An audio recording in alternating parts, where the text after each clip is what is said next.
বড় বোনের ভাসুর বাবা মাকে সহ বিয়ের প্রস্তাব নিয়ে এসেছে ভেবেই কেমন যেন অদ্ভুত লাগতেছে। লোকটার বয়স 28 কি 29, অনেকটা গম্ভীর টাইপের। আমার সাথে কখনোই কোনো কথা হয়নি, তাই এইভাবে বিয়ের প্রপোজালটা আমি ঠিক মানতে পারছি না। আমি ঝুমুর, সবাই ঝুম বলেই ডাকে। আমি এবার অনার্স প্রথম বর্ষের ছাত্রী। আমার বড় বোন রজনী। বিয়ে হয়েছে 1 বছর হতে চললো। রজনী আপুর যখন বিয়ে হয়েছে তখনও অনার্স দ্বিতীয় বর্ষের ছাত্রী। দুলাভাই ফাহিম চৌধুরীও সেম ইয়ার। প্রেমের বিয়ে ওদের।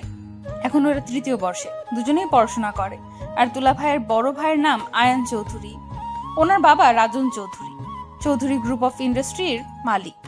আপুর শ্বশুর আর আয়ান ভাই সবকিছু দেখাশোনা করে। আর ছেলে মেয়ে নেই, বাকি কথা গল্পেই জানতে পারবেন। রেডি হয়ে পাত্রপক্ষের সামনে গিয়ে বসলাম। আপুর শ্বশুর শাশুড়ি আগে থেকেই কথাবার্তা বলতাম, কিন্তু এই লোকটার সাথে দেখা হলেও কথা হয়নি। দেখতে মাশাআল্লাহ, কিন্তু সব সময় চুপচাপ গম্ভীর হয়ে থাকে জন্য আমার পছন্দ না ওনাকে। আমার জামাই একটু আমার মতো চঞ্চল দুষ্টু না হলে তো মিলবে না। আজকে ভার্সিটি থেকে এসে শুনি যে আপুর শ্বশুর শাশুড়ি আর তাদের বড় ছেলে আসবে। আসবে ভালো কথা। আমি আমার মতো এসে গোসল করে গান শুনতেছি আর ফেসবুকে গল্প পড়তেছি। এমন সময় আম্মুর রুমে এসে বলতেছে শাড়ি পরতে। আজব, আমি কেন শাড়ি পরবো? আমি পড়তে বলছি তাই। আম্মু, তোমার কথা না আমি বুঝতে পারতেছি না, আমি কেন শাড়ি পরবো? কারণ রজনীর শ্বশুর শাশুড়ি তোকে দেখতে আসবে। আম্মু তুমিও না। আপুর শ্বশুর শাশুড়ি তো আমাকে অনেক দেখেছে। আর কি দেখবে? আর দেখলে দেখবে, এতে শাড়ি পরার কি আছে? আমার জামার সাথে প্লাজোই ঠিক আছে। ঝুম, ওনারা তোকে ওনাদের বড় ছেলের জন্য দেখতে আসছে। কি? আম্মু, ওই বুইড়া লোকটা? কি বলছিস কি ঝুম? তোর থেকে 9 বছরের বড় হবে। বিয়ের জন্য এরকমই ঠিক আছে। তোর বাবা আর আমার বয়সের পার্থক্য 12 বছরের। আম্মু, আগের কথা বাদ দাও। এখন কি এত বড় কাউকে বিয়ে করে নাকি? উনি সব আগের কালচার নিয়ে থাকবে, আর আমি এই যুগের মেয়ে। 9 বছরের পার্থক্য এমন কিছু হবে না। আর শুনেছি ইমরান নিজেই বলেছে তোকে বিয়ে করবে। তোর বাবারও কোনো আপত্তি নেই। আমাদের তো আর কোনো ছেলে নেই। তোরা 2 বোন একসাথে থাকবি। আর 1 বছর হতে চললো আমরা রজনীর শ্বশুর শাশুড়িকে চিনি। অনেক ভালো মানুষ। যতদূর চিনেছি আয়ান বাবাও অনেক ভালো। শুধু একটু চুপচাপ থাকে। তাতে কি, ছেলে মানুষ, একটু গম্ভীর থাকা ভালো।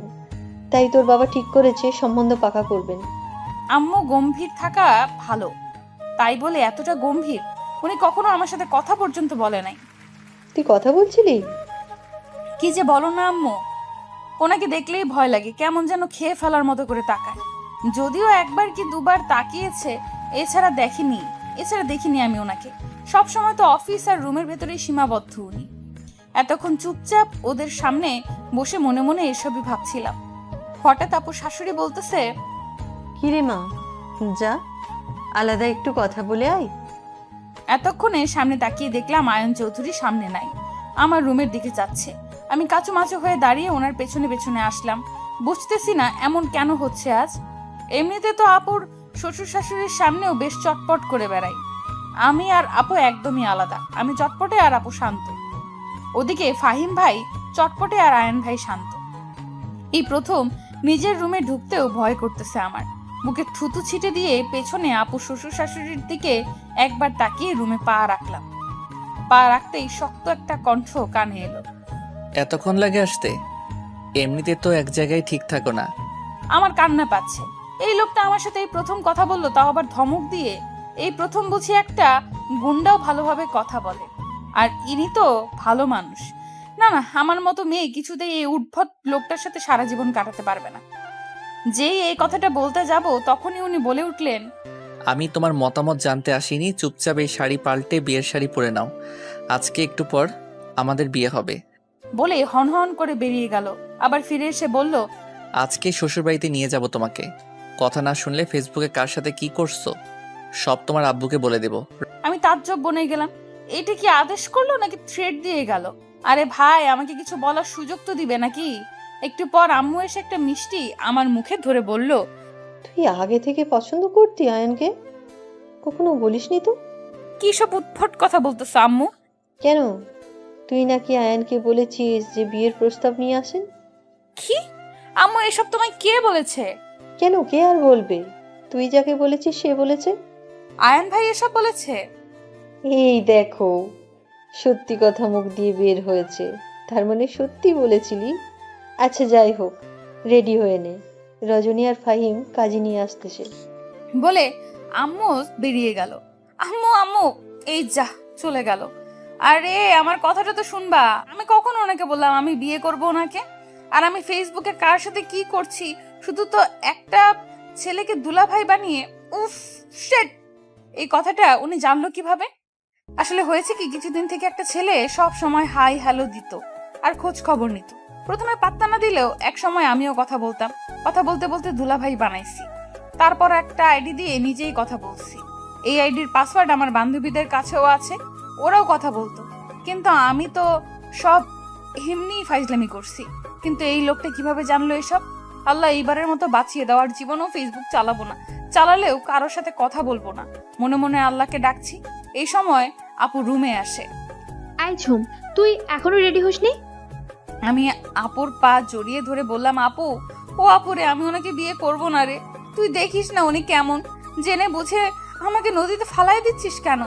তোর জামাই কত ভালো, আর আমাকে কিনা গোমরা মুকুটের মাথায় চাপিয়ে দিচ্ছিস। আমার জামাই তোর হলে বুঝতি, সারাক্ষণ জ্বালিয়ে মারে আমাকে। জামাইরা গম্ভীরে ভালো, বুঝলি তো। আর আয়ন ভাইয়া অনেক ভালো, জানিস, আমাকে ছোট বোনের মতো ভালোবাসে। আর উনি সেদিন আমাকে ডেকে বলেছে। রজনী, একটু কথা ছিল। জি ভাইয়া, বলুন। তোমার বোন ঝুমুর এবার অনার্স ফার্স্ট ইয়ার, তাই না? হ্যাঁ ভাইয়া, কোনো কিছু হয়েছে? ও কি কিছু করেছে? না না, তেমন কিছু না। আমি বিয়ে করব ওকে। তোমার বাবা মায়ের সাথে কথা বলো। বিশ্বাস কর, ওনার কথায় আমি এত খুশি হয়েছি তোকে বলে বোঝাতে পারবো না। এবার এবার ঝটফট রেডি হয়ে নে তো। আর জানিসই তো, আয়ন ভাইয়া যখন বলেছে তোকে বিয়ে করবে, তখন করেই ছাড়বে। আপু প্লিজ, তোরা এইভাবে আমাকে জোর করতে পারিস না। কি দেখছো, এবার কিন্তু বেশি বেশি হয়ে যাচ্ছে। আমরা তোকে মোটো জোর করছি না। তুই নিজেও কিছুক্ষণ আগে আমাকে বলেছিস যে আয়ন ভাইয়াকে তোর ভালো লাগে, শুধু একটু গম্ভীর, কিন্তু মানিয়ে নেওয়া যাবে। বল, বলেছিস কি না? হ্যাঁ বলেছিলাম, কিন্তু সত্যি সত্যি বিয়ে করব বলিনি তো। বিয়ে আবার মিথ্যে মিথ্যে করে হয় নাকি? অনেক নাটক করেছিস। আর না, চল রেডি হয়ে নে। আপু সাজিয়ে দিচ্ছে আর আমি বসে বসে ভাবছি, এই এত সুন্দর ছেলেটা আমার জামাই হবে। আপুর বিয়ের দিন প্রথম ওনাকে দেখে আমি সহ আমার বান্ধবী গোষ্ঠী ফিদা হয়ে গেছিলাম। ওনার ফর্সা মুখে কালো চাপ দাড়ি, গোলাপি ঠোঁট আর গাম্ভীর্য দেখে ওনার প্রেমে পড়ে গেছি। কিন্তু কখনো বলার সাহস পাইনি। ওনাকে দেখেও ভয় লাগতো। আর অন্যদিকে উনি আমার বড় বোনের বাহাসুর। আমার জন্য যদি আবার কোনো ঝামেলা হয়, এই ভয়ে কখনো বলা হয়নি। কিন্তু আজকে হঠাৎ এইসব একদম স্বপ্নের মতো লাগছে, সাথে একরাশ ভালো লাগা। ইস, এত কিউট জামাই হবে আমার, ভাবলেই নাগিন ডান্স দিতে ইচ্ছে করছে। কিন্তু নাচা যাবে না, এমন ভাব করতে হবে যেন আমার ইচ্ছের বিরুদ্ধে সব হচ্ছে। কারণ আমি বুদ্ধি হওয়ার বয়স থেকেই বলে আসছি আমার জামাই হবে একদম আমার কার্বন কপি, আর বয়সও সেম। কিন্তু এখন তেমন কিচ্ছু হচ্ছে না, তা আমি মন খারাপের ভান করে থাকবো। আপুর কথায় ভাবনায় ছেদ পড়লো। বাহ ঝুম, তোকে এই শাড়িটা যা মানিয়েছে, আয়ন ভাইয়া পছন্দ আছে বলতেই হবে। আমার বোন কি কম সুন্দরী নাকি? হুম। আপুর কথা শুনে লজ্জা লাগতেছে। হয়েছে, আর লজ্জা পেতে হবে না। আয়নায় তাকা। আয়নায় তাকালাম। লাল খয়েরির সাথে গোল্ডেন কালার, সাথে ম্যাচিং পাথরের জুয়েলারি আর ডিপ সাজ। আপু পারেও বটে, মনে হচ্ছে পার্লার থেকে সেজেছি। এর মধ্যে বাহির থেকে বেশ কয়েকবার ডাক পড়েছে, তাই আপু তাড়া দিল তাড়াতাড়ি বের হওয়ার জন্য। আপু দরজা খুলতেই হুড়মুড়িয়ে অনেকেই রুমে ঢুকলো। আমি তো অবাক, এত মানুষ এসেছে বাড়িতে, বুঝতেই পারিনি। মামা মামি চাচা চাচি সহ আরো অনেকেই এসেছে। একটু পর বিয়ে পড়ানো হবে। আমি আর উনি সামনাসামনি বসে আছি। আমি বসার পর একবারও মাথা তুলে সামনে তাকাইনি। সবাই তো রীতিমতো কানা ঘুষা শুরু করেছে যে আমাকে হয়তো মতের বিরুদ্ধে গিয়ে বিয়ে দেওয়া হচ্ছে, নয়তো আমি এত চুপচাপ কেন। আমার নাকি চুপচাপ মানায় না, কিন্তু আমি কিভাবে বোঝাবো যে আমার লজ্জা লাগছে, ভীষণ লজ্জা লাগতেছে আমার। ঝুমুর, তোমার কি ইচ্ছে নেই এই বিয়েতে? না থাকলে বলো, তবুও এইভাবে চুপচাপ বসে সবার মনে দ্বিধাদ্বন্দ্ব রেখো না। তোমার মতের বিরুদ্ধে গিয়ে বিয়ে করব না আমি তোমায়। আমি এবার মুখ তুলে তাকালাম। মানুষটা আমার সাথে ম্যাচ রেখে শেরওয়ানি পরেছে, কি অপূর্ব লাগছে দেখতে। নিখুঁত ভাবে সরাসরি আমার চোখের দিকে তাকিয়ে আছে। আমি যেন আবারও প্রেমে পড়ে গেলাম ওই চাহনির। মনে চাচ্ছে চোখ দুটোতে একেবারে ছুঁয়ে দেই, কিন্তু এখন তো সেটা সম্ভব না। তাই অনেক কষ্টে নিজেকে সংযত রাখলাম। শুনেছি ছেলে মানুষ বউকে নিয়ে নিজেকে সংযত রাখি, কিন্তু আমি মেয়ে হয়ে রাখছি, তাই নিজেকে খুব নির্লজ্জ মনে হচ্ছে। যাই হোক, একা একা তখন তো খুব আমাকে থ্রেট দিয়ে আসলো, কিন্তু এখন সবার সামনে এত সাধু বান্দা কেন সাজতেছে লোকটা? আমি না চাইলে নাকি বিয়ে করবে না। এখন না বললে যদি সত্যি সত্যি বিয়ে না করে, তাহলে আমি এত কিউট জামাই কোথায় পাবো? তাই একটু হেসে বললাম যে আমরা তো প্রেম করছি বিয়ে করার জন্যই, তাহলে আমার মত থাকবে না কেন? আমার কথায় উপস্থিত সবাই চুপ হয়ে গেল। ওনার দিকে তাকিয়ে দেখি উনি কেমন রাগী দৃষ্টিতে তাকিয়ে আছে, ওনা এক্ষুনি খেয়ে ফেলবে। আমার কি দোষ ভাই? আমার সামনে এত সাধু সাজতে গেলে একটু একটু বাস তো খেতেই হবে। বিয়ে পড়ানো শেষ হলে আপু আমাকে সাইডে নিয়ে গিয়ে বলল, ঝুম, সত্যি কি তোর আর আয়ন ভাইয়ের কোনো সম্পর্ক ছিল? আপু, তোর আয়ন ভাই কি প্রেম করার মতো মানুষ নাকি? ওনাকে দেখলেই তো মনে হয় আনরোমান্টিক মানুষ। ওনাকে দিয়ে প্রেম ভালোবাসা আশা করিস কিভাবে? কোন দুঃখে?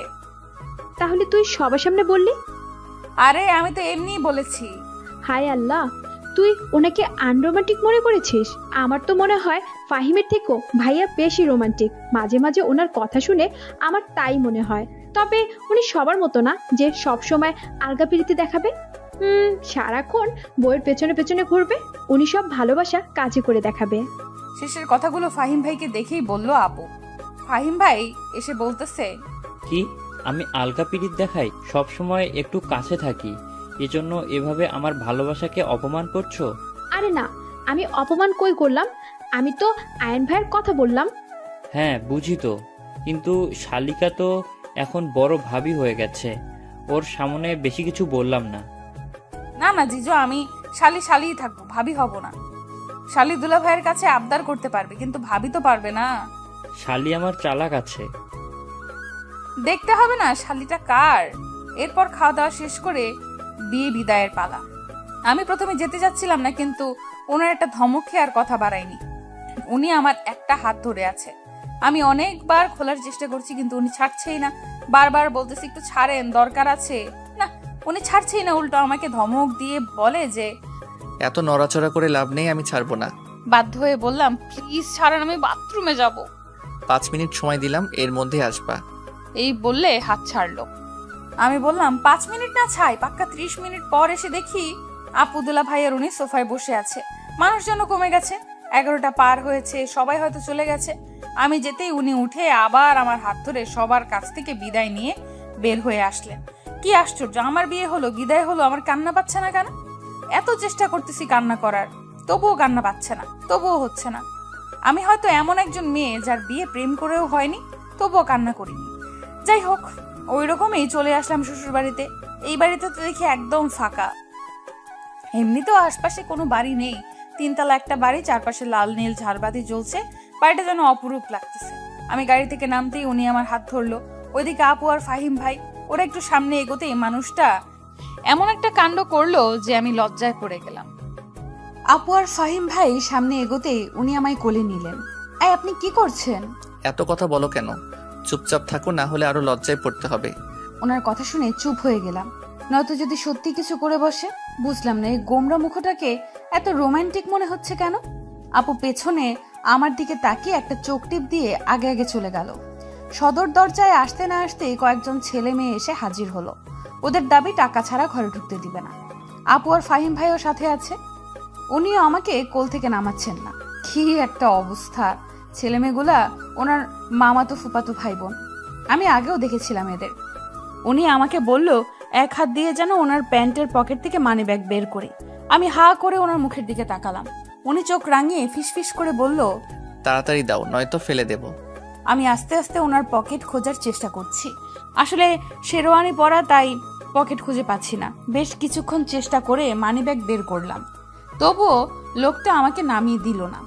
তারপর ওনাদের টাকা দিয়ে আমাকে ভেতরে নিয়ে গেল, সোজা দোতলায় উঠে গেল। এর মধ্যে একবারও নামায়নি আমাকে। 3 তলা এখনো কমপ্লিট হয়নি, তাই নিচতলা আর দোতলা সবাই থাকে। এক সাইডে আপু আর ফাহিম ভাইয়া, বিপরীত পার্শ্বে উনি থাকতো। আজ থেকে আমিও। উনি ওনার রুমে এসে নামিয়ে দিল। এমা, লাইট জ্বালায় না কেন? এত অন্ধকার রুম। এই যে শুনছেন, বলেছো কিছু? আমাকে নামিয়ে দিন। কোথায় গেলেন? আমি তো আপনার রুমের কোথায় কি আছে কিচ্ছু জানি না। একটু লাইটটা জ্বালাবেন? অপেক্ষা করতে হবে। মানে? চুপচাপ থাকো একটু। বেশ কিছুক্ষণ চুপচাপ থাকার পর বিরক্ত লাগতেছে। অনেকটা বিরক্ত হয়ে বললাম, আরে ভাই পাইছেনটা কি? আপনি কখন থেকে দাঁড়িয়ে আছি। আমি কি করব? কি করবেন করেন, 12টা পার হয়েছে, ঘুমাবো আমি। বসতেও দিচ্ছেন না, পা লাগে না বুঝি। এই সময় লাইট জ্বলে উঠল। আমি 2 হাত দিয়ে চোখ ধরলাম। অনেকক্ষণ অন্ধকার থাকার পর আলো আসছে, তাই চোখে লাগছে। চোখ মেলে দেখি হালকা লাল নীল আলো জ্বলছে। ঘরের সমস্ত জিনিস চকচক করছে, মনে হচ্ছে সব নতুন। সম্ভবত এগুলোই লাগাচ্ছিলেন উনি। আর বিছানাটা পুরোটাই ফুল দিয়ে সাজানো। আপু আর ফাহিম ভাই যাওয়ার আগে সাজিয়ে দিয়ে গেছে। আমার সামনে লম্বা চওড়া উনি পকেটে হাত দিয়ে আমার দিকে তাকিয়ে আছে। ফ্যানের বাতাসে ওনার চুলগুলো হালকা উঠছে। আবারও মন চাচ্ছে ওনার মাথায় একবার হাত দিই, আর মনকে বাধা দিলাম না। ডান হাতটা ওনার মাথায় দিয়ে চুলগুলো বুলিয়ে দিলাম। উনি চোখটা বন্ধ করে ফেললেন। আমি ভয়ে ভয়ে হাত সরিয়ে নিলাম। উনি চোখ মেলে তাকালেন। আমি মাথা নিচু করে দাঁড়িয়ে আছি। উনি খুব নম্রভাবে ডাকলেন আমায়।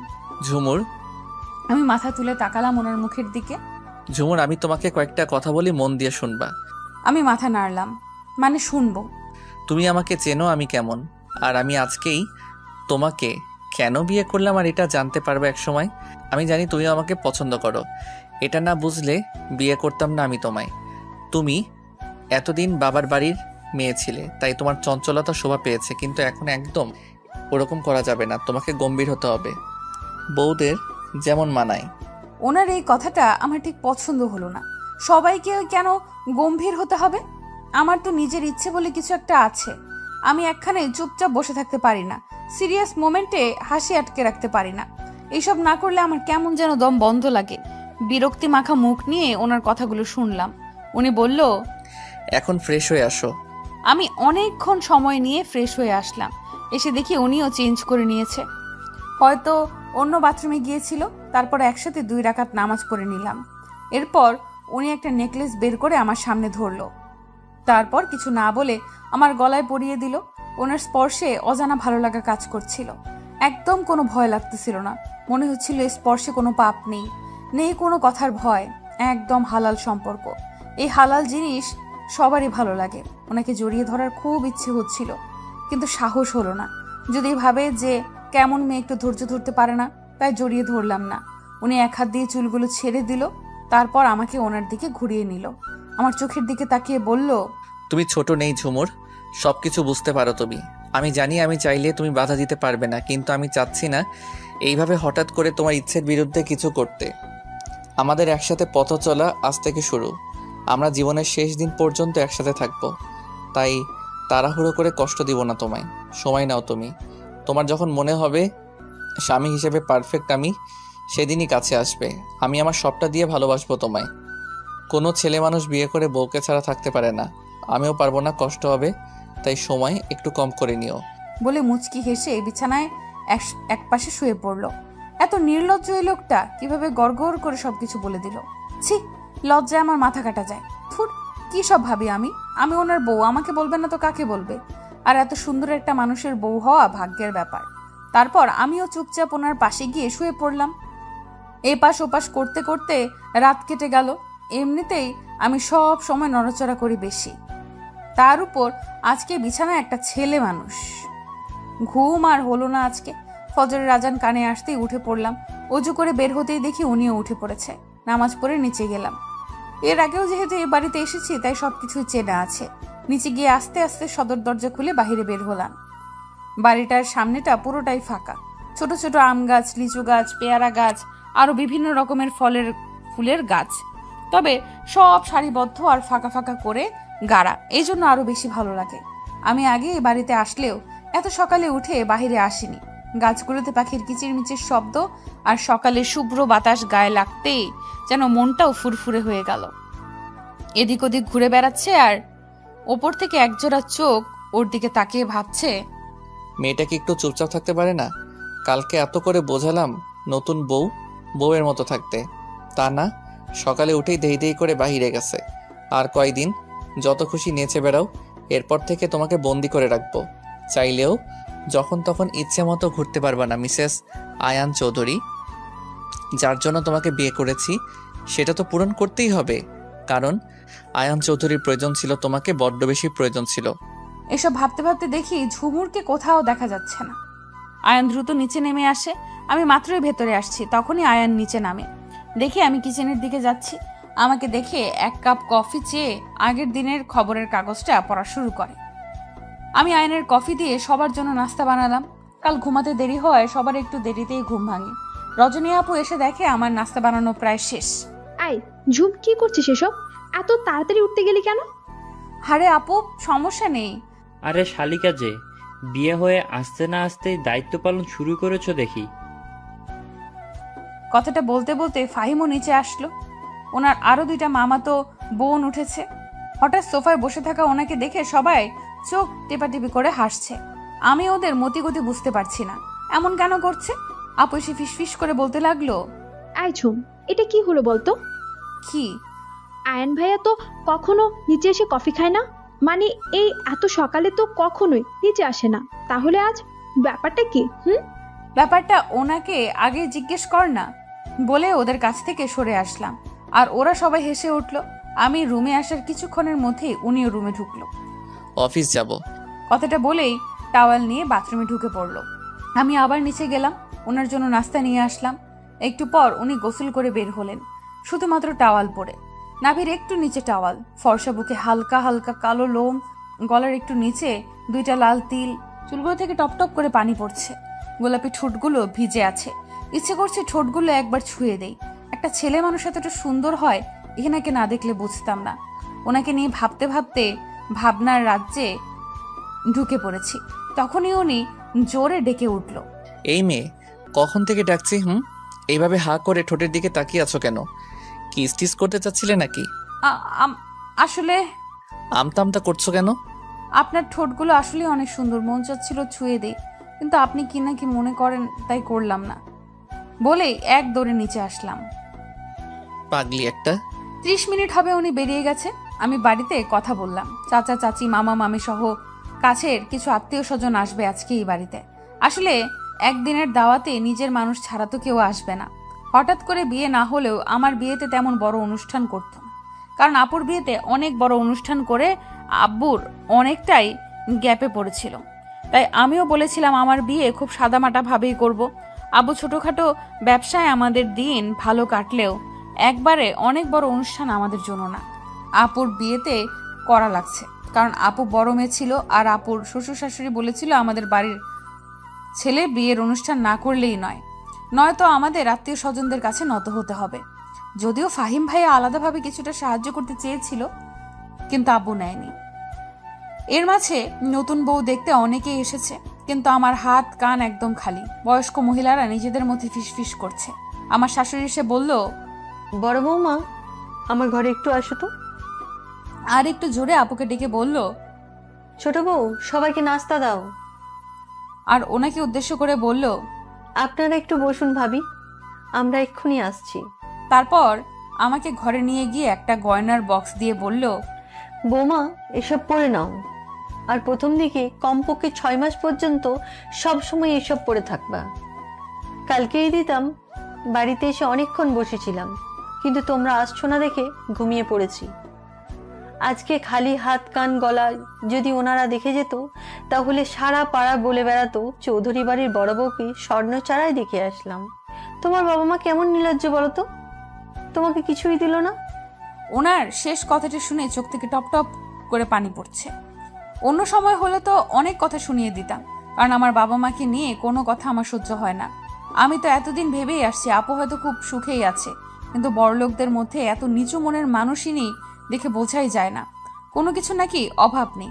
তাহলে বাবার বাড়ি থেকে কি দিল আর না দিল এতে এইভাবে কেন বলল? সবার সামনে নিজেকে এমনভাবে উপস্থাপন করে যেন খুব মিশুক আর ভালো মনের মানুষ। উনি আবারও ধমক দিয়ে বলে উঠল, তাড়াতাড়ি এগুলো পরে ওনাদের সামনে যাও, নয়তো কেলেঙ্কারি করে ফেলবে। আমি চোখ মুছতেই দেখতে পেলাম আড়াল থেকে একটা ছায়া সরে গেল। আমি আস্তে আস্তে চুড়ি, কানের ঝুমকো, গলার হার সব পরে বাইরে গেলাম। সবাই দেখে বেশ প্রশংসা করলো। আমার শাশুড়িও ছিল ওখানে। ওনার উদ্দেশ্যে কয়েকজন বলল, সত্যি ভাবি, আপনার 2 বউ মাশাআল্লাহ, ছেলেগুলাও যেমন বউও তেমন, বেশ মানিয়ে। এখন শুধু একটা বাচ্চা হলেই সংসারটা পূর্ণ হবে। তা ছোট ছেলের বিয়ে তো প্রায় বছর হলো, সুখবর কবে দেবেন ভাবি? আপু পাশেই ছিল। শাশুড়ি মা আপুর দিকে চেয়ে বলল, সময় হলেই হবে। এখনকার ছেলেমেয়েরা তাড়াতাড়ি বাচ্চা নিতে চায় না ভাবি, কিছুদিন গেলে নেবে। আমি শাশুড়ি মায়ের মুখের দিকে তাকিয়ে আছি। সবার সামনে কত ভালো দেখায় আর ভেতরে ভেতরে যেন নাগিন। আমি চাইলেই তখন মুখের ওপর অনেক কিছু বলতে পারতাম, কিন্তু কাল রাতে আয়ান চৌধুরী নিষেধ করেছে কখনো যেন আমার কারণে ওনার মা কষ্ট না পায়। আর তার উপর আমি নতুন বউ, এই জন্য সব সহ্য করে গেছি। বিয়ের আগে আমার কানে স্বর্ণের জিনিস ছিল, কিন্তু কালকে সাজার সময় বাড়িতেই খুলে রাখছি। শাড়ির সাথে ম্যাচিং করে জুয়েলারি পরেছিলাম জন্য। গলার একটা সিম্পল লকেট দেওয়া চেইন ছিল, সেটাও খুলে রাখছি। সবাই চলে যাওয়ার পর রুমে এসে একা একা বসে আছি। খারাপ লাগতেছে অনেক।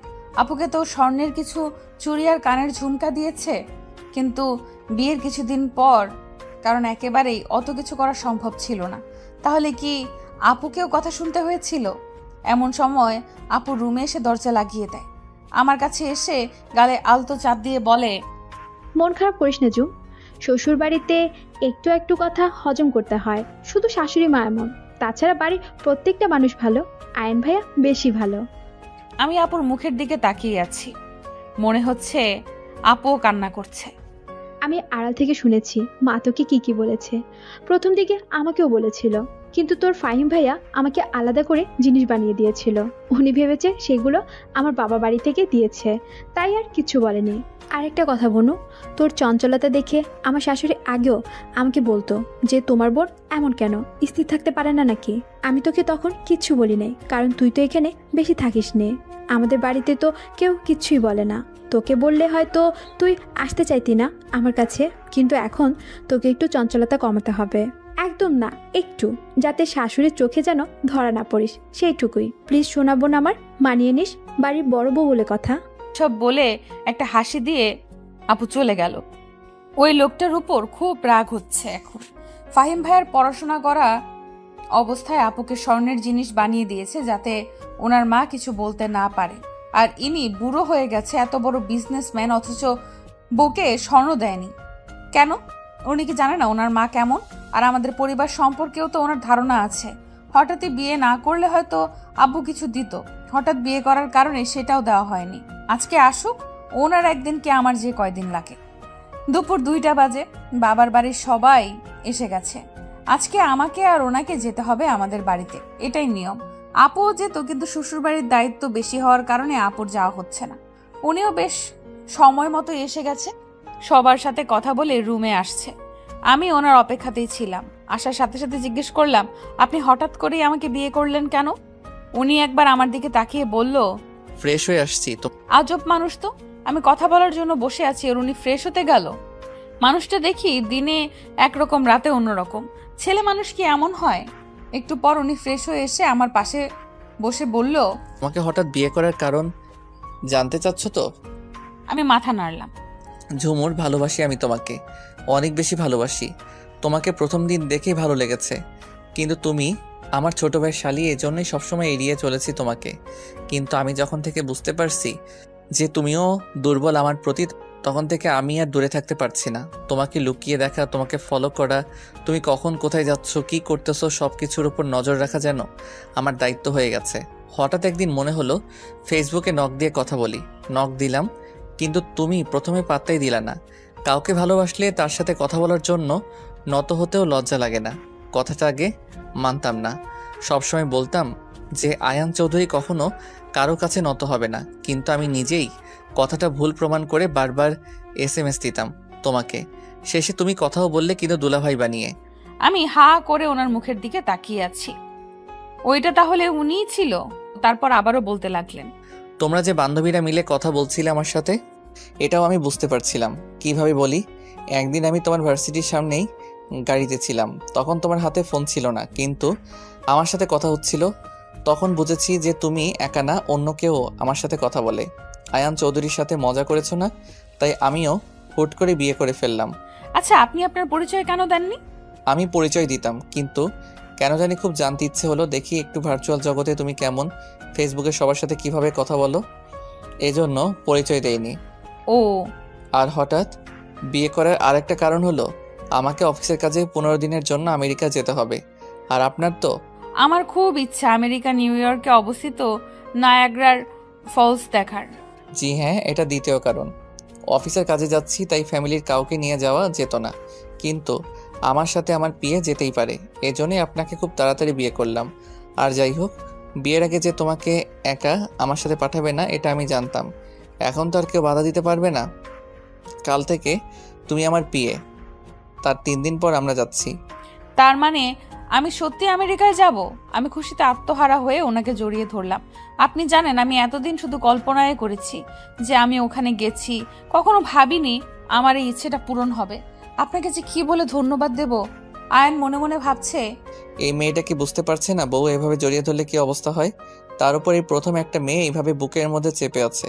সত্যি ব্যাপারটা ছেলে মানুষ ছাড়া কেউ উপলব্ধি করতে পারবে না। একটু পর আমি আয়নকে ছেড়ে দিয়ে রুম থেকে দৌড়ে বাইরে যাই। উদ্দেশ্য সবাইকে বলা যে আমি আমেরিকা যাব। আমি বের হতেই আয়ান একটা স্বস্তির নিঃশ্বাস ফেলে, আর একটু হলে নিজেকে কন্ট্রোল করতে পারতো না। ভালোবাসার মানুষটার বুকের মধ্যে থাকলে যে কোনো পুরুষ কন্ট্রোলহীন হয়ে পড়ে, আরও সে যদি হয় বউ, তাহলে তো আর কথাই নাই। আমি দৌড়ে নিচে নামতেই আমার শাশুড়ির মুখোমুখি হই। শাশুড়িকে দেখার সাথে সাথে স্ট্যাচুর মতো দাঁড়িয়ে যাই আমি।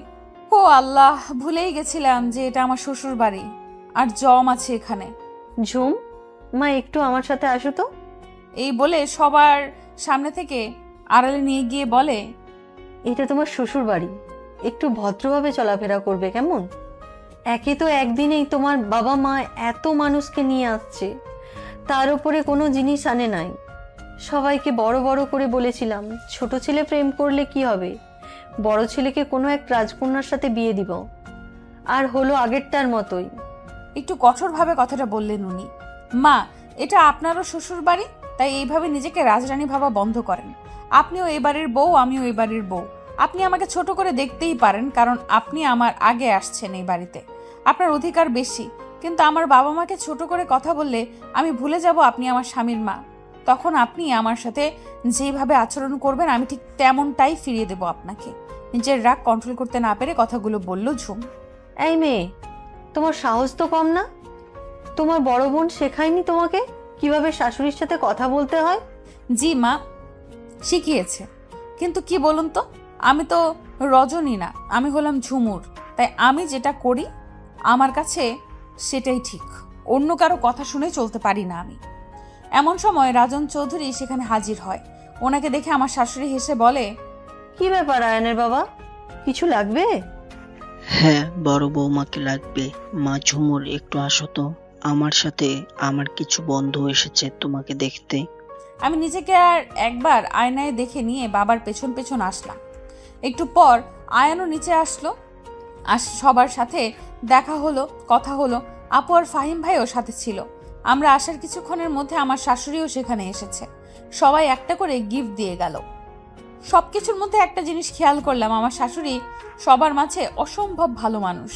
দেখলে মনেই হবে আমাদের দুই বৌমাকে মেয়ের মতো দেখে। সবাই চলে গেছে, আমাদের যাওয়ার কথা থাকলেও ওনার অফিসের দরকার থাকার কারণে যাওয়া হয় নাই।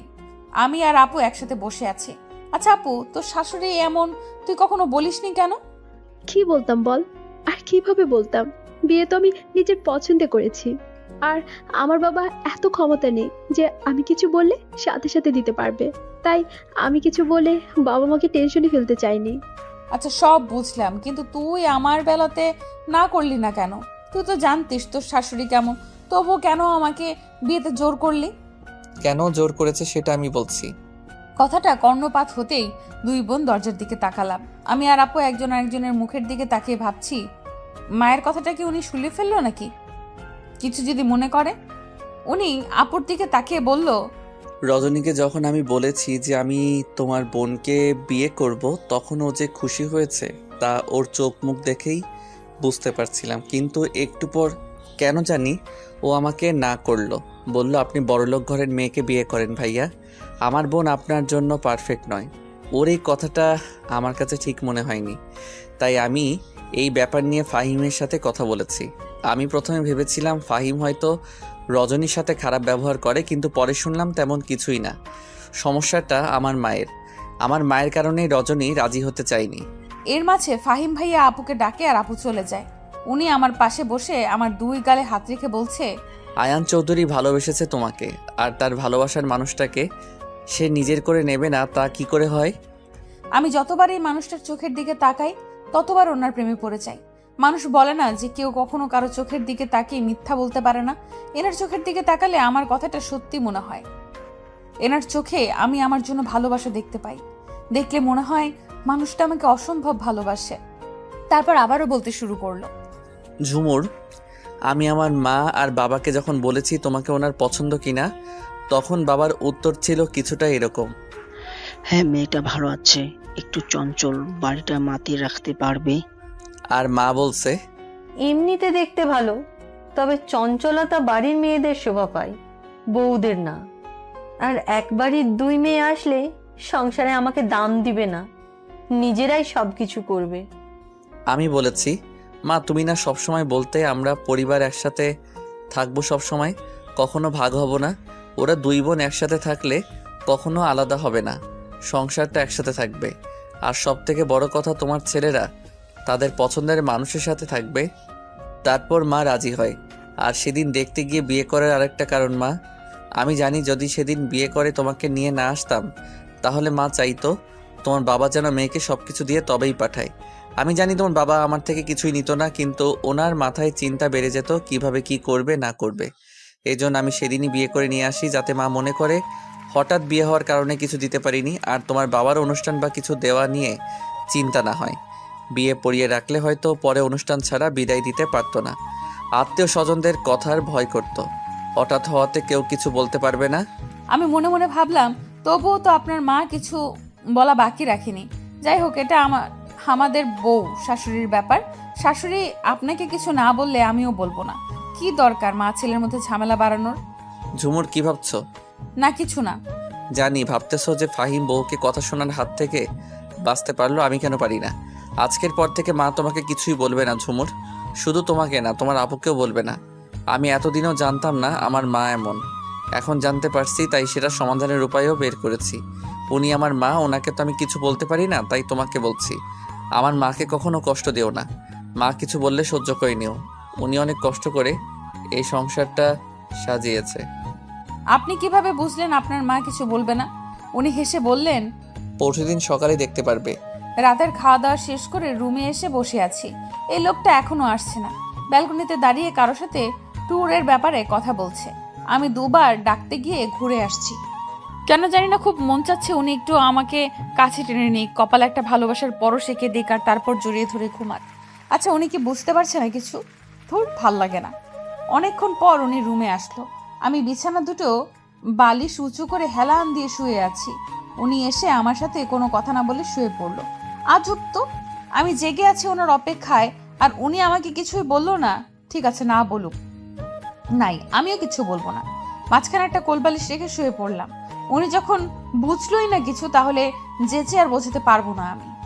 আমি জানি ঝুমুর তুমি কি চাচ্ছিলে, বুঝতে পারছি আমি, কিন্তু তুমি এখনো পর্যন্ত একবারও বলনি তুমি আমায় ভালোবাসো। যেখানে আয়ান চৌধুরী নিজের মুখে তোমাকে বলেছে ভালোবাসার কথা, সেখানে তুমি এত চঞ্চল একটা মেয়ে হয়ে বলতে পারলে না?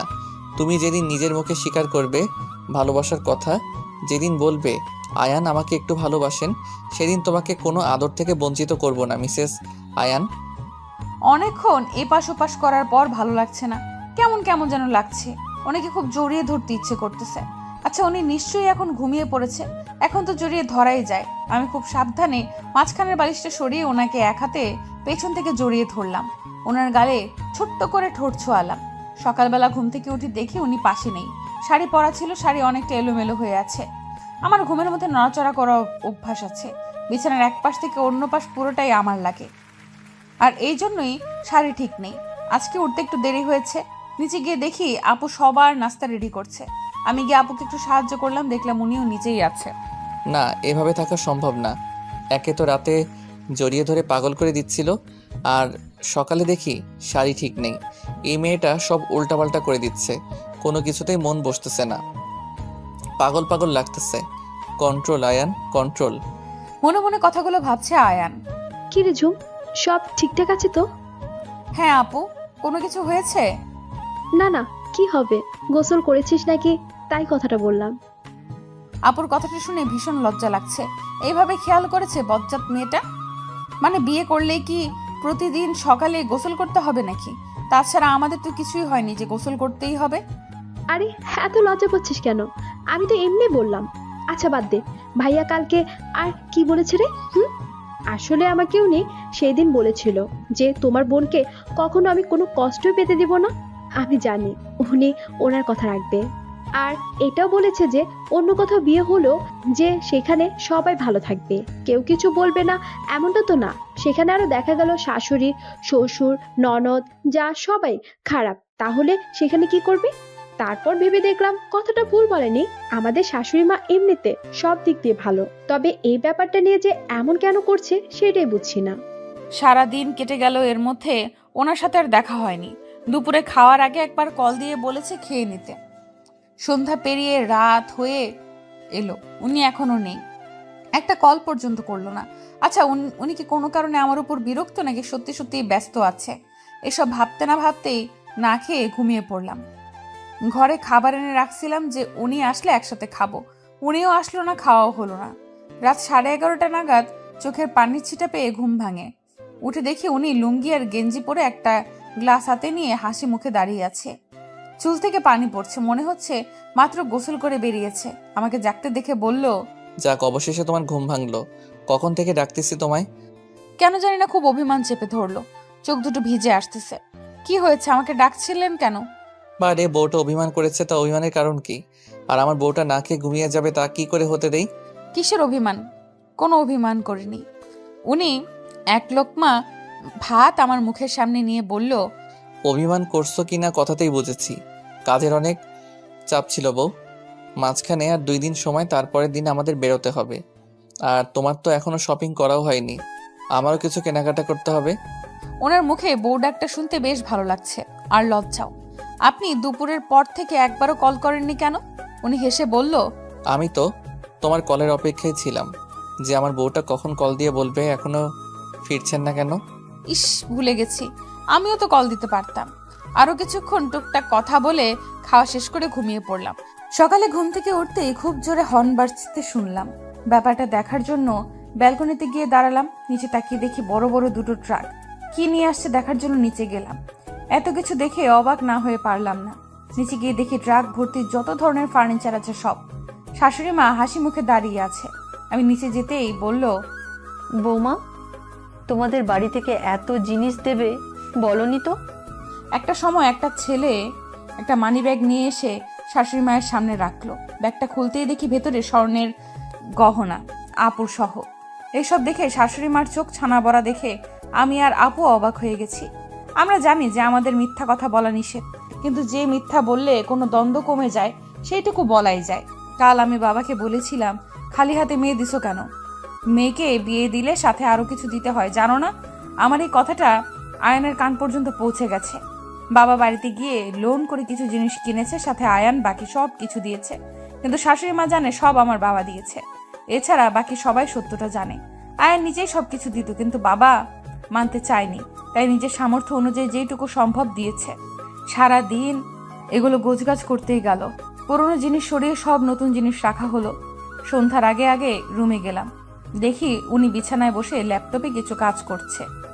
আমাকে রুমে দেখে বলল, গোসল করে আসো, বাইরে যাব। প্রায় 40 মিনিট পর বেরোলাম। দেখি উনি ল্যাপটপ রেখে ফোন চাপতেছে। আমি বেরোতেই আমার দিকে তাকালো। কালো শাড়ি, ভেজা চুল, সদ্য গোসল করা নারী দেখলেই যেন নেশা ধরে যায়। ভেজা থাকার কারণে পুরো শরীর যেন চকচক করছে। এইভাবে দেখলে যে কোনো স্বামী পাগল হতে বাধ্য। আর কত পাগল করতে চাও ঝুমুর? এবার তো স্বীকার করো ভালোবাসো। আমি কাছে যেতেই উনি উঠে পেছন থেকে জড়িয়ে ধরলো। আর কত সময় লাগবে তোমার? এই কথাটা শুনে কান পর্যন্ত গরম হয়ে গেল। কিভাবে বলবো আমি আপনার ভালোবাসা চাই, আমার সম্পূর্ণ ভালোবাসা চাই? আপনি বুঝে নিতে পারেন না? আপনি কি আমার চোখের ভাষা বুঝতে পারেন না? কি ভাবছো ঝুমুর? কিছু না। আচ্ছা, তাড়াতাড়ি রেডি হয়ে নাও, বাইরে ডিনার করব। কালো শাড়ির সাথে সাদা ঝুমকো কানে দিলাম। চুলগুলো আঁচড়িয়ে মুখে ক্রিম দিয়ে হালকা গোলাপি কালার লিপস্টিক পরলাম। ব্যাস 5 মিনিটে রেডি। এদিকে ফাহিম, আয়ন ভাইয়া এই জিনিসগুলো কেন নিয়ে আসলো? ফাহিম রজনীকে পেছন থেকে জড়িয়ে ধরে থুতনি রেখে বলল, যাতে মা তোমাদের কিছু বলতে না পারে। দেখো রজনী, আমার মাকে এজন্য মিথ্যা বলেছি যাতে মা খুশি থাকে, তোমাদের সাথে মিলেমিশে থাকে। যদি মাকে বলতাম যে আয়ান ভাইয়া কিনেছে, তাহলে হয়তো মা এসব নিয়ে তোমাদের কথা শোনাতো। উনি আমাদের জন্মদাত্রী, ওনাকে তো কিছু বলতে পারি না। ন্যায় অন্যায় দেখতে গেলে মায়ের মন খারাপ হবে, তাই মায়ের কাছে লুকানো ছাড়া আর কোনো উপায় ছিল না। তবুও যেন সবাই হাসি খুশি থাকে। সত্যি তোমাদের মতো স্বামী হয় না ফাহিম। তোমরা দুই ভাই যে এত ভালো, পৃথিবীর সব স্বামী যদি এমন হতো তাহলে কোনো মেয়ে ডিভোর্সি হতো না। শ্বশুর বাড়িতে স্বামীরাই সব থেকে বেশি আপন। স্বামী ভালো না হলে সেই মেয়ের জীবন এমনিই তেজপাতা হয়ে যায়। বউ, এবার চলো, আয়ান ভাইয়া নিচে অপেক্ষা করছে। হ্যাঁ, এই তো আমার হয়ে গেছে, শুধু হিসাবটা পড়বো। পিনগুলো এগিয়ে দাও। দুই বউ বের হয়ে শাশুড়িমার রুমে গেলাম বলতে, মা, আমরা যাই। হ্যাঁ মা, সাবধানে যাও। মা আপনি কি খাবেন বলে দেন, আপনার জন্য নিয়ে আসবো। তখন রাজন চৌধুরী রুমে ঢুকে, বৌমারা ডিনারে যাচ্ছে। হ্যাঁ বাবা। আচ্ছা যাও, আরেকদিন আমরাও যাব তোমাদের সাথে। ওনার কথা শুনে আমার মনে হলো উনিও যেতে চাচ্ছিলেন, কিন্তু ছেলে আর ছেলের বউয়ের কথা ঠিক করেছে, তাই কথাটা বলতে পারলো না। তাই আমি চট করে বলে উঠলাম, বাবা মা আপনারাও চলুন না আমাদের সাথে। আমার সাথে রজনীও বলল। রাজন চৌধুরী প্রথমে ইতস্তত বোধ করলেও একটু পর রাজি হয়ে গেল। তারপর চারজনে রেডি হয়ে নিচে গেলাম। আয়ান আর ফাহিম আমাদের সবাইকে দেখে অবাকের সাথে খুশিও হয়েছে। আসলে বউয়ের সাথে বাবা মায়ের হাসি খুশি দেখলে যে কোনো স্বামী খুশি হয়। পরের দিন রাতে আমি আমার সব জামা কাপড় গুছিয়ে নিচ্ছি। কালকে সকালেই আমাদের ফ্লাইট। আজকে বিকেলে শপিং করতে গেছিলাম। এখন সবকিছু গোছগাছ করছি। আয়ান ল্যাপটপে কিছু একটা করছে। সকালে উঠে নাস্তা করে সবার থেকে বিদায় নিয়ে চলে গেলাম এয়ারপোর্টে। 10টায় উড়াল দিলাম আমেরিকার উদ্দেশ্যে। আমি আজকে খুব খুশি। এই প্রথম বিমানে ওঠা আর বাংলাদেশ বাদে বাহিরের কোনো দেশে যাওয়া। এমনিতে ঘোরাঘুরি খুব পছন্দ, তার উপর বাহিরের দেশ। 20 ঘন্টার জার্নি শেষে অবশেষে পৌঁছে গেলাম আগে থেকে বুক করে রাখা হোটেলে। আমি তো খুব ক্লান্ত, তাই এসে গোসল করেই ঘুম। আয়নের আগেও 2বার এসেছিল, আর সেই 2বার এই হোটেলেই ছিল, তাই এখানকার অনেক কিছুই চেনা। প্রথম 7 দিন আয়ন খুব ব্যস্ততায় সময় কাটালো। বিদেশে শুধু একটু সময় আশেপাশে ঘুরলেও দূরে যেতে পারে নাই। অনেক সময় রাতও জাগতে হয়েছে আয়নকে। পরের 7 দিন অনেকটা ফ্রি। আমার যেখানে যেখানে ইচ্ছে সেখানে সেখানেই গেছি। সর্বপ্রথম গেছি নায়াগ্রা জলপ্রপাত দেখতে। যদিও হোটেল থেকে অনেকটাই দূরে, কিন্তু তবুও আয়ান একটিবারের জন্য আপত্তি করে নাই। কালকে বাংলাদেশে আসবো আমরা। আজকে সবার জন্য শপিং করব। এর মাঝে খবর পেলাম রজনী মা হতে চলেছে। আমি তো মহা খুশি। শপিং এ গিয়ে সবার জন্য কেনাকাটা করলাম, সাথে ছোট বাচ্চার জন্য অনেকগুলো জামা কাপড়, ছেলেরও মেয়েরও। জানি না তো কি বাচ্চা হবে, তাই দুইজনেরই কিনলাম। এমনও ড্রেস আছে যেগুলো বাচ্চারা বয়স 5 বছর হলেও পরা যাবে। পছন্দ হয়েছে, কিনেছি। অবশেষে 2 দিন পর বাংলাদেশে ফেরত আসলাম। বাড়িতে এসে সবার প্রথম বোনকে জড়িয়ে ধরলাম। ওর ইচ্ছে যেন একটা ছেলে হয়, কিন্তু এই বাড়ির সবার ইচ্ছে যেন একটা মেয়ে হয়, কারণ এই বাড়িতে কোনো মেয়ে সন্তান নেই। আয়ন ও ফাহিমকে জড়িয়ে ধরে কংগ্রেস জানালো। ভাইয়া, তুমি কিন্তু বড় আব্বু হচ্ছ। তোর পর এই বাড়িতে একটা পিচ্চি আসতে চলেছে যে সারাক্ষণ আমাদের বাড়িটা মাতিয়ে রাখবে। তারপর রজনীকে ডেকে বলল, ছেলে হোক বা মেয়ে, তাকে ডাক্তার বানাবো। এতে কি তোমার কোনো আপত্তি আছে? না ভাইয়া, আমার কোনো আপত্তি নেই। আমারও এমনটা ইচ্ছে ছিল। আচ্ছা ঠিক আছে, আমার তরফ থেকে তোমার একটা গিফট পাওনা থাকলো, সময় মতো পেয়ে যাবা। পাশ থেকে ফাহিম মাথা চুলকিয়ে মিনমিনিয়ে বলল, কষ্ট করলাম আমি, আর গিফট পাবে ও? এটা কেমন কথা? ফাহিম ভাইয়ের কথা শুনে আমি জোরে হেসে দিলাম, আর উনি চোখ রাঙিয়ে আমার দিকে একবার, ফাহিম ভাইয়ের দিকে একবার তাকিয়ে উপরে চলে গেল, আর ফাহিম ভাইকে বলল, তোর গিফটও পেয়ে যাবি। সময় চলছে আপন গতিতে। আমেরিকা থেকে আসার 1 মাস হয়ে গেছে। যে প্রজেক্টের জন্য আমেরিকা গিয়েছিল সেটাও পেয়ে গেছে। অফিসে কাজের প্রচুর চাপ। আমার শ্বশুরের বুকের ব্যথাটা বেড়েছে, তাই একদম বেড রেস্ট। শাশুড়ি এখন কোনো কিছুতে বাধা দেয় না, আর আমিও বা অতটা দুষ্টুমি করি কই। প্রায় সব সময় একা একা থাকি। একা থাকলে আর কি দুষ্টুমি করব? আগে বাড়িতে আপুর সাথে থাকতাম, আম্মুর সাথে করতাম, নয়তো স্কুল কলেজে বান্ধবীদের সাথে করতাম। এর মধ্যে একদিন ভার্সিটি গিয়ে বান্ধবীদের সাথে দেখা করে আসছি। আপুর সারাক্ষণ মাথা ঘুরে, খাইতে পারে না, বমি হয়। এই জন্য আপুও সারাক্ষণ শুয়ে থাকে। তাই আমিও একা একা ফোন চাপি, নয়তো বই পড়ি, আর খুব খারাপ লাগলে বাহির থেকে ঘুরে আসি, নয়তো ওনার সাথে ফোনে কথা বলি। উনি যতই ব্যস্ত থাকুক না কেন, আমি ফোন দিলে কখনো আমাকে নিরাশ করে না, কথা বলবেই। ফাহিম ভাইয়া কয়েকদিন হলো অফিসে যায়। বাবা অফিসে না যাওয়ায় ওনাকে একা একাই সব সামলাতে হচ্ছিল, তাই ফাহিম ভাইয়া অফিসে যাওয়া শুরু করেছে। আগে না হয় দায়িত্ব নিতে ভয় পেত, কিন্তু এখন উনি বাবা হচ্ছে, তাই সন্তানের কথা ভেবে অফিসে যাওয়া শুরু করেছে। ওনার সাথে আমার খুব কম দেখা হচ্ছে। সকালে বেরিয়ে যায়, আসে রাতে, তবে ফোনে সারাক্ষণ খোঁজ নেয়। কখন খাবো, গোসল করব, কি করব না করব সব। আজকে ওনাকে তাড়াতাড়ি আসতে বলেছি, কারণ আজকে বিশেষ একটা দিন, আর আজকে আমার ওনার ভালোবাসা চাই, আর আমি যে ওনাকে ভালোবাসি এটাও বলতে চাই। আজকে ওনার জীবনের বিশেষ একটা দিন। এই দিনে পৃথিবীতে আসছি উনি। বিয়ের আগে যতটা অপরিচিত ছিল মানুষটা, বিয়ের পর তার থেকেও বেশি চিনেছি ওনাকে। স্বামী স্ত্রীর বন্ধনটা পবিত্র। স্বামীর যখন ইচ্ছে স্ত্রীর কাছে আসতে পারে। সেখানে এই মানুষটা আমাকে অনেকটা সময় দিয়েছে নিজেকে গুছিয়ে নেওয়ার জন্য। আমি তাকে আর দূরে রাখতে চাই না।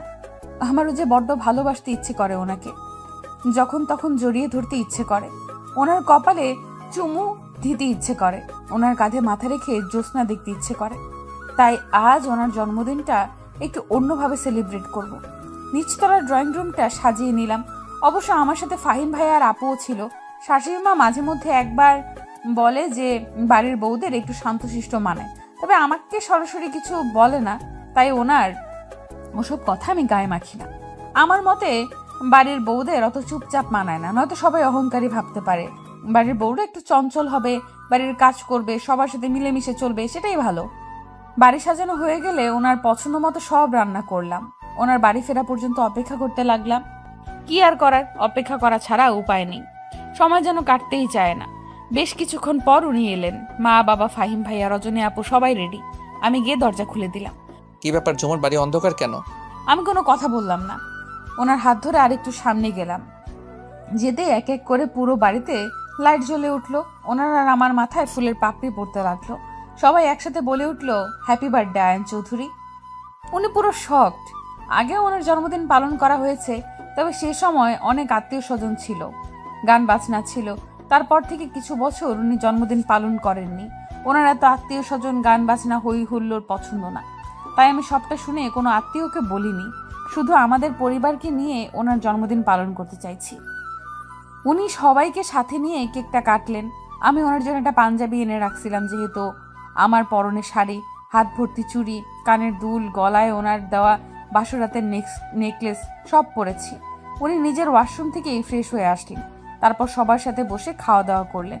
একটু পর উনি উপরে যেতে ধরলেই আমি ওনার পথ আটকে দাঁড়ালাম, কারণ এখন ওনাকে কিছুতেই রুমে যেতে দেওয়া যাবে না, নয়তো আমাকে নির্লজ্জের খাতায় নাম লেখাতে কেউ দ্বিধাবোধ করবে না।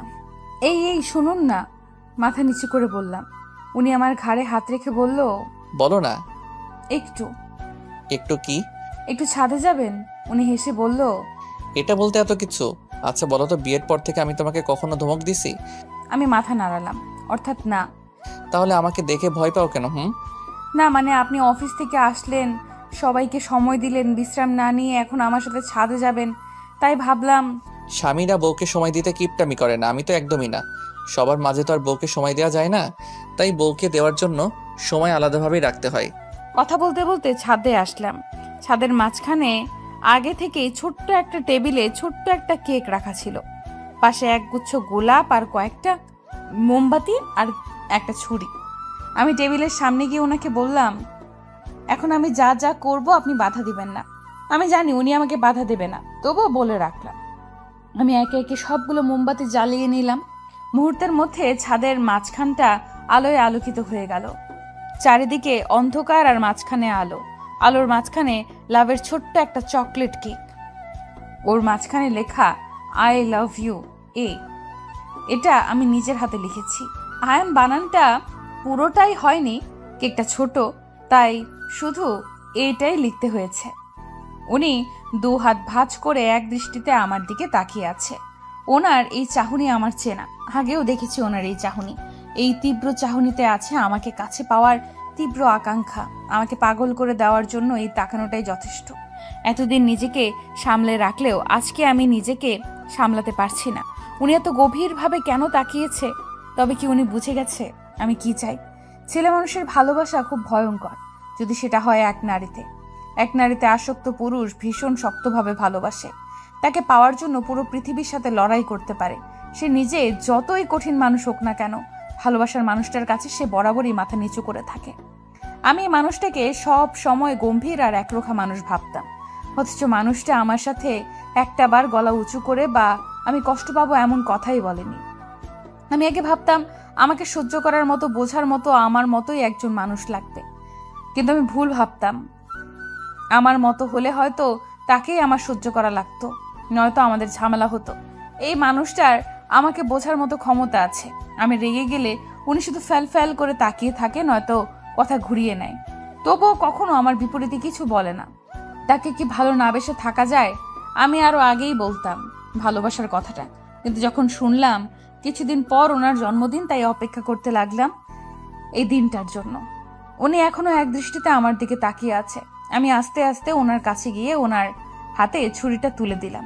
উনি এখনো কিছু না বলে চুপচাপ দাঁড়িয়ে আছে। আমি একটু হাসলাম, কারণ আমি জানি উনি কেন আমার দিকে তাকিয়ে আছে। আমি টেবিলের উপর থেকে ফুলগুলো নিয়ে ওনার সামনে হাঁটু গেড়ে বসলাম। লজ্জার মাথায় খেয়ে ওনার চোখে চোখ রেখে বললাম, আমি আপনাকে ভালোবাসি আয়ান, ভীষণ ভালোবাসি। আমি আপনার সাথে আমার জীবনের শেষ মুহূর্ত পর্যন্ত কাটাতে চাই। আপনার সুখের সাথে আর দুঃখের ভাগিদার হতে চাই। আপনি কি আমাকে ভালোবাসবেন? তারপর দুজনেই চুপচাপ। কি আজব, উনি তো এখনো কোনো কথাই বলছে না। তবে কি উনি এসবে খুশি নন, নাকি বোবায় ধরলো? আরে ভাই কথা বলেন, আমার হাঁটু লেগে গেছে। এসব আমি মনে মনে ভাবলাম। তারপর একটু জোরেই বললাম, আমি আমার সন্তানদের নিয়ে একটা ফুটবল টিম বানাতে চাই। আপনি কি সাহায্য করবেন? এবার উনি হো হো করে হেসে উঠল। যাক বাবা, অবশেষে মুখে বুলি ফুটলো। উনি আমার হাত থেকে ফুলগুলো নিয়ে আমাকে বুকের মধ্যে চেপে ধরে বলল, আমি তো তোমাকে ভালোবাসি ঝুমুর। এতদিন তো শুধু তোমার বলার অপেক্ষায় ছিলাম। আমার আরো ভালোবাসা চাই। উনি আরো জোরে চেপে ধরে বললেন, সব ভালোবাসাই তোমার, তুমি আদায় করে নিলে আমি দিতে বাধ্য। তারপর কেকটা কেটে প্রথমে আমার মুখে তুলে দিলেন, বাকিটা নিজে খেলেন। উনি আমাকে কোলে নিয়ে রুমের দিকে যেতে লাগলেন। রুমের দিকে যত এগোচ্ছি তত আমার হার্টবিট বাড়তেছে। উনি রুমের সামনে এসে আরেকবার আমার মুখের দিকে তাকালেন। আমি ভয় আর লজ্জায় ওনার মুখে মুখ লুকালাম। উনি আমাকে কোলে করে ভেতরে ঢুকালেন। লাইট জ্বালানোর সাথে সাথে আমি ওনাকে চেপে ধরলাম। মনে হচ্ছে উনি হাসতেছে। মিসেস আয়ান চৌধুরী কি নিজের বাসর ঘর নিজেই সাজিয়েছে? ওনার এই কথাটা শুনে লজ্জায় আমার বলতে ইচ্ছে করতেছে, আল্লাহ একটা মই দাও, আমি উপরে উঠে যাই। উনি আস্তে করে আমাকে বিছানায় নামিয়ে দিলেন। তারপর আমার পাশে শুয়ে পড়লেন। ওনার দিকে তাকানোর সাহস পাচ্ছি না। মুখটা ওনার বিপরীত দিকে ঘুরিয়ে আছি। উনি একটা হাত শাড়ির নিচ দিয়ে আমার পেটের উপর রেখে আমাকে ওনার দিকে টেনে নিলেন। তারপর ঘাড়ে গলায় ঝুমুতে ভরিয়ে দিলেন। একটু পর ওনার দিকে চোখ পড়তেই চোখ নামিয়ে নিলাম। ভীষণ লজ্জা লাগছে। উনি হাতের উপর হাত রেখে ওনার দিকে তাকাতে বললেন। আমি পিট করে তাকালাম। আবারও চোখে চোখ পড়তেই আমার ওষ্ঠদয় ওনার দখলে নিয়ে নিলেন। তারপর বাকিটা ইতিহাস। অনেক সকালে ঘুম ভেঙে গেল। নিজেকে ওনার বুকের মধ্যে দেখতে পেয়ে কালকে রাতের সব কথা মনে পড়ে গেল। ইস, কি রোমান্টিক মানুষটা। আজকের সকালটা অন্যান্য সকালের থেকে আলাদা আমার কাছে। হয়তো প্রত্যেক মেয়ের কাছেই এই সকালটা আলাদা মনে হয়। স্বামীর সম্পূর্ণ ভালোবাসা পাওয়ার আনন্দে আলাদা এক অনুভূতি কাজ করছে মনে।